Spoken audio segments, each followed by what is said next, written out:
variety style, because there's so many different types of performers that go up.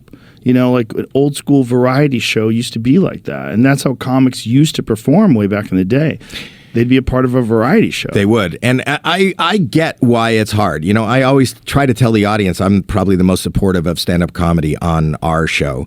And that's because I say, you don't understand. You know, somebody else is coming on. If they're a singer, they're usually singing somebody else's song, and they've taken guitar lessons and they have an instrument. If somebody practiced juggling and they're lighting fires, you're seeing all that juggling and lighting fires. The comic comes out there with nothing, just their bare soul of what their sensibility is, of what they think is funny, and they need to elicit more than any other act, more from you than anybody. You know, you could play a song and then at the end, because you heard they stopped singing, you applaud and you go yay, or you stand up. A comic is talking to you, and you have to intake whatever they are saying or doing or whatever visual they have, and then it's hard to laugh. It is hard. You need the audience to go, ha, ha, ha. And even if they're not, say you are, and who's to judge whether you're hysterical, whether you're brilliant or not? There may be millions of people at home or on YouTube watching you and laughing.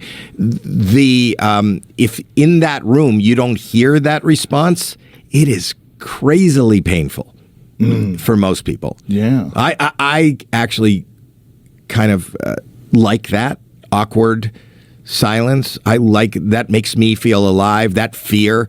To me, comedy is like, I still love thrill rides, you know, and comedy is like a real roller coaster, you know, and the scarier it is, the higher it is, the closer you think you're coming to death, your adrenaline flows and you want to get on and take another ride again because it's really scary.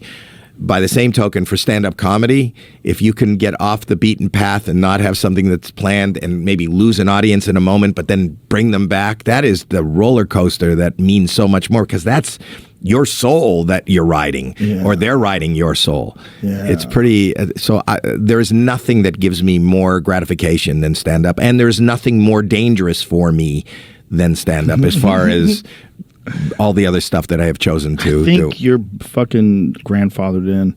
I really do. I don't think you have to worry about that. They'd be crazy at this point in time to get rid of you because you're funny, because you say wild shit on stage that people love. You have no idea how many times I get called and they ask me to text an apology for certain things. Oh, no. And, you know, I'm a good boy. I will. I don't necessarily agree that I need to apologize, but I apologize. Or, you know, it's just, there's a lot of people are scared. Yeah. The world is scared. Hollywood's very scared.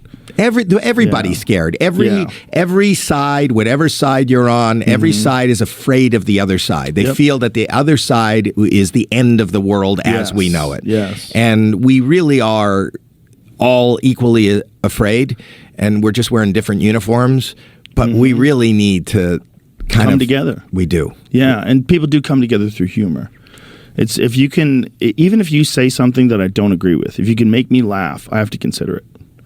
If you say it in a way that but you I have to laugh at what you're saying is funny. Or here's the other thing. What about if you're saying it in a way that makes somebody else laugh? I respect that. You know, Scott, Carrot Top. Carrot Top should be lauded. It should be celebrated. I love that guy. Me too. But you know, and I was there. I was the butt of jokes when I used props and at the beginning and all that silliness. Yeah. I was part of David Letterman's top 10 all the time. They would go, and we'll make them sit through a Howie Mandel concert. You know, and that killed me. But the fact that he can fill a room every night for the last 15 years in Vegas and get laughs and be successful, and I actually find it really funny. He's very funny. Very funny. He's a very nice guy, too. And when I had him on the podcast, it's one of the things that I want to talk to him about. Like, I don't understand it. I don't understand the hate. There was so much pissy hate towards him. It was like an easy way to get laughs. You know? And so many people did But it wasn't. It isn't. You know, as much as somebody has to be, you know, a wordsmith. I didn't mean he was an easy way to get laughs. I meant making fun of him was an easy way to get laughs.